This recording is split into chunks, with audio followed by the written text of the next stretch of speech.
चलें तो शायद कभी न थकने वाले सूर्य के सहस्र नाम सुनते सुनते आप थक जाएंगे।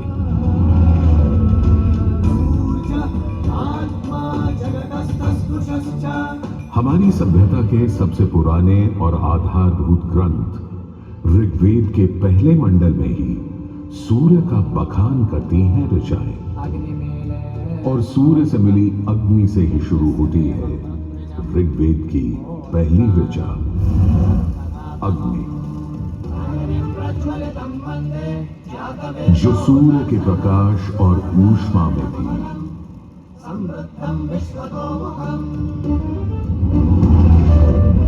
अग्नि, जो दावानल और ज्वालामुखी में प्रलयंकारी विध्वंसक के रूप में विद्यमान थी। अग्नि, जो चौखट पर पहरेदार तथा चूल्हे में एक मित्र के रूप में भी मौजूद थी।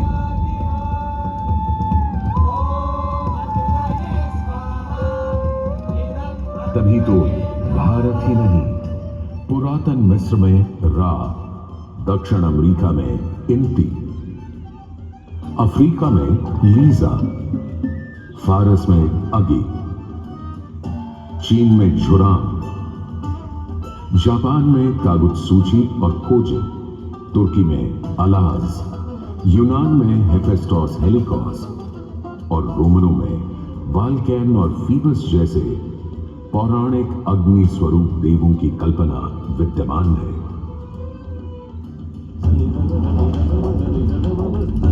भारत में मान्यता है सूर्य ऋषि कश्यप और अदिति का पुत्र है। कहते हैं जब सूर्य की शादी विश्वकर्मा की पुत्री संजना से हुई तो संजना उसकी चमक से इतनी परेशान हो गई कि पिता विश्वकर्मा को छाया का निर्माण करना पड़ा, और तभी से चल रहा है सूरज की रोशनी के साथ धूप छांव का खेल। उन्होंने सूर्य के कुछ टुकड़े काटकर उसी से गढ़ दिए थे भगवान विष्णु का चक्र, शिव का त्रिशूल, कुबेर की गदा और कार्तिकेय का भाला। किंतु इतना होने के बाद भी सूर्य बिना रुके अपने 7 श्वेत अश्वों के रथ पर आरूढ़ आकाश की परिक्रमा करता ही रहता है, करता ही रहता है।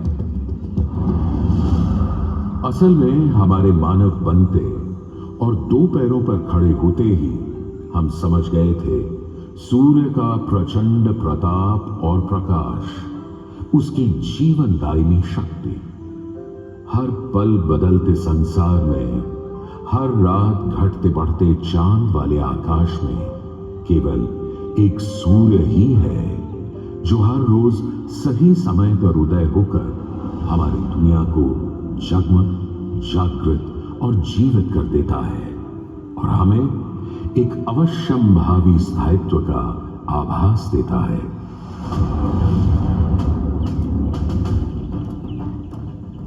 सूर्य से ही तो हमारी फसलें, फल, पक हमें भोजन देते हैं। सूर्य से ही तो हमें बादल और बारिश मिलती है। और सर्दियों में सूर्य जरा रूठा तो जीना दूभर हो जाता है, पेड़ों के पत्ते झड़ जाते हैं, वन्य जीवन गुप्त होकर लुप्त हो जाता है और पूरी दुनिया बेरंग सफेद हो जाती है।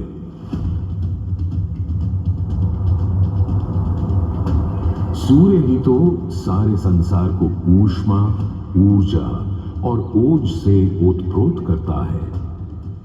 इसीलिए तो ऋग्वेद में कहा है, कांतिमय ईश जनों का मुख प्रकट हुआ है सूर्योदय के साथ। हे ईश्वर, इस आदित्य के उदय के साथ हमें अंधकार, दुर्भाग्य और पाप दोषों से भी बंधन मुक्त कर देना आज।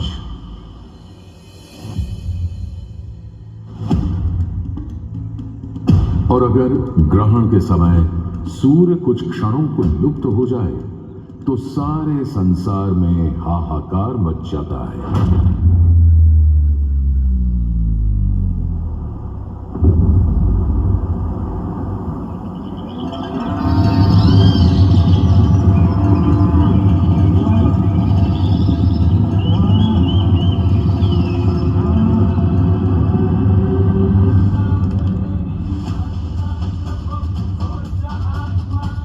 यह सूर्य के अनंत गुणों का प्रभाव ही तो है कि सारे संसार में आदिकाल से सूर्य की अर्चना, आराधना और सूर्य मंदिरों का निर्माण होता रहा है।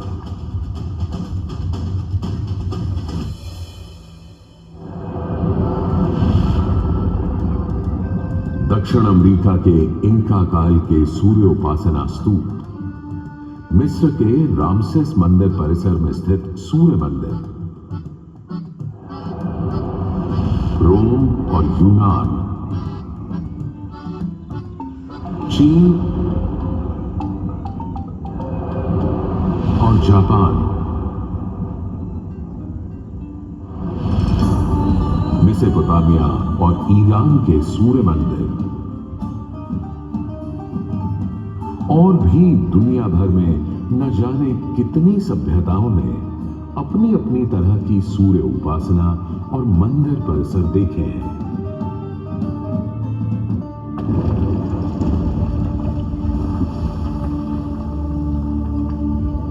उत्तर में कश्मीर में बना मार्तंड मंदिर, जहां भारत भर के मंदिर परिसरों में सबसे विशाल है, तो पूर्व में ओडिशा का कोणार्क मंदिर सबसे वैभवशाली,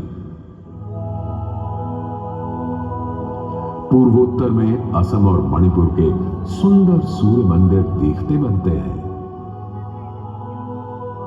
तो दक्षिण में तमिलनाडु, केरल, कर्नाटक आदि के सूर्य मंडप अपनी अलग छटा रखते हैं। उधर उत्तराखंड, उत्तर प्रदेश, बिहार, मध्य प्रदेश, हरियाणा और हिमाचल में भी सूर्य मंदिरों की हार माला सी बनी है।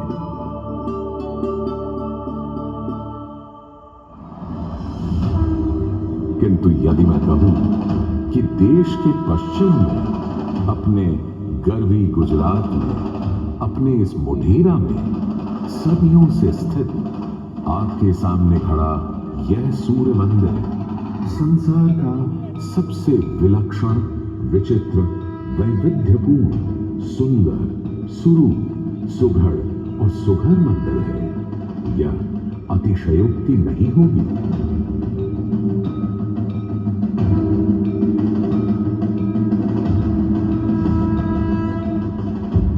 11वीं सदी में चालुक्य घराने के सूर्यवंशी सोलंकी सम्राट भीमदेव प्रथम ने तो यहां एक चमत्कार ही कर दिखाया। सम्राट भीमदेव प्रथम एक बड़े वीर और प्रतापी राजा थे। एक तरफ उन्होंने सोमनाथ का मंदिर तोड़ने वाले महमूद गजनवी से टक्कर ली और उसके तोड़े सोमनाथ को दोबारा से खड़ा किया,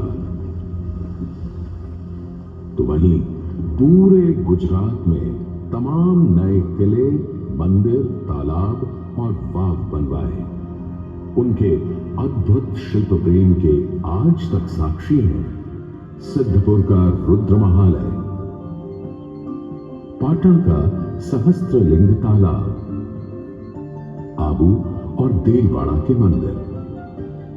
वहीं उनकी प्रिय पत्नी रानी उदयमती ने बनवाई थी रानी की बाग।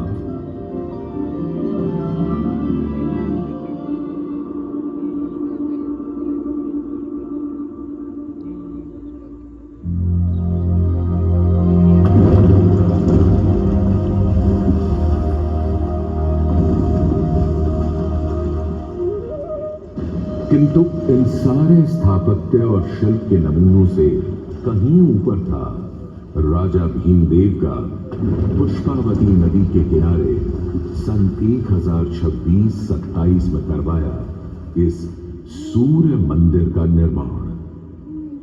महसाणा से 20 किलोमीटर दूर बने इस मंदिर में आज नदी भले थोड़ी दूर चली गई हो, पर मंदिर के ठीक सामने बना सूर्य कुंड इस सुंदर परिदृश्य में पानी की कमी खलने नहीं देता। सूर्य के प्रकाश पुंज और जल का यह खेल पूरे परिसर को तरंगित और झंकृत करता रहता है।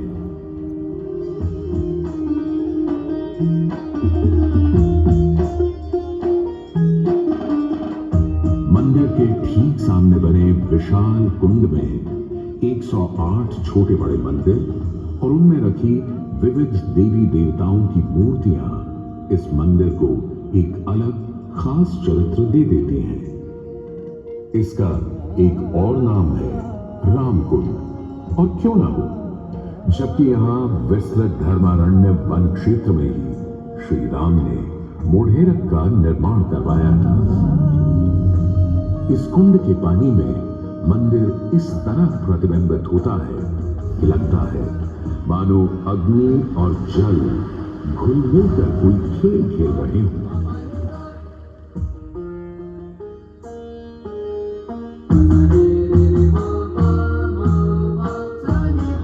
तालाब की तरफ से सीढ़ियां चढ़ते ही एक सुंदर तोरण आपका स्वागत करता है।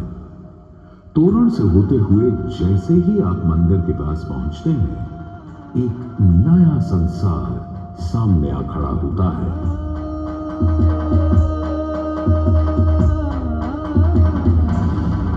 मंदिर के सभा मंडप के सोपान पर बने 12 खंबे साल के 12 मास दिखाते हैं, तो 12 आदित्य और 12 गौरी भी यहां पत्थर पर उकेरी गई हैं। सूर्य देव को समर्पित इस मंदिर में शिव, विष्णु और ब्रह्मा भी विद्यमान हैं, और इस मंडप के हर कोने में खड़े हैं 10 लोकपाल, यानी इंद्र, वायु, अग्नि और कुबेर जैसे देव। आज भी हजारों तीर्थयात्री यहां उत्तरार्ध महोत्सव मनाने और सूर्य को प्रणाम करने आते हैं।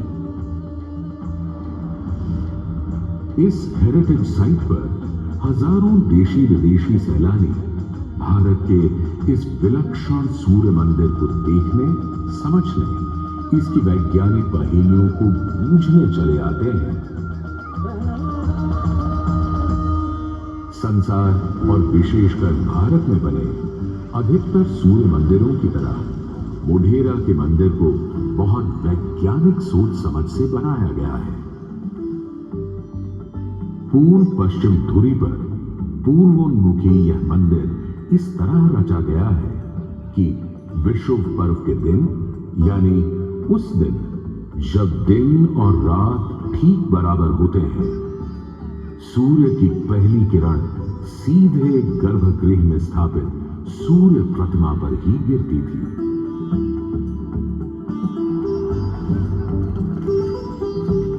आज हमने सूर्य की कृपा को एक अलग तरह से भी बटोरना, सहेजना और संभालना शुरू कर दिया है, सोलर पावर या सौर ऊर्जा के रूप में।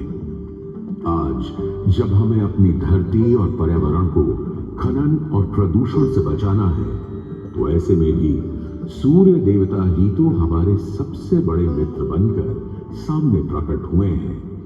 यहां बैठकर जो शो आप देख रहे हैं, वो भी दिन में इकट्ठी की गई सौर ऊर्जा से ही चल रहा है।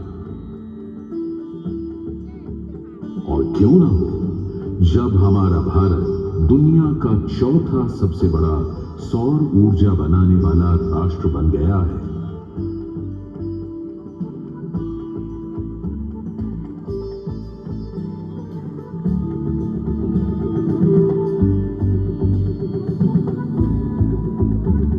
आज भले ही इस मंदिर से सूर्य की मूर्ति हट गई हो, पर सूर्य ने अपनी कृपा दृष्टि कभी हमारे संसार से नहीं हटाई।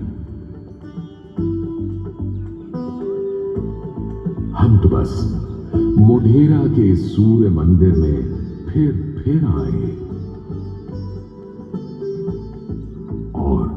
कवि प्रदीप की लिखी इन पंक्तियों से आकाश में विद्यमान सूर्य से गुहार लगाएं कि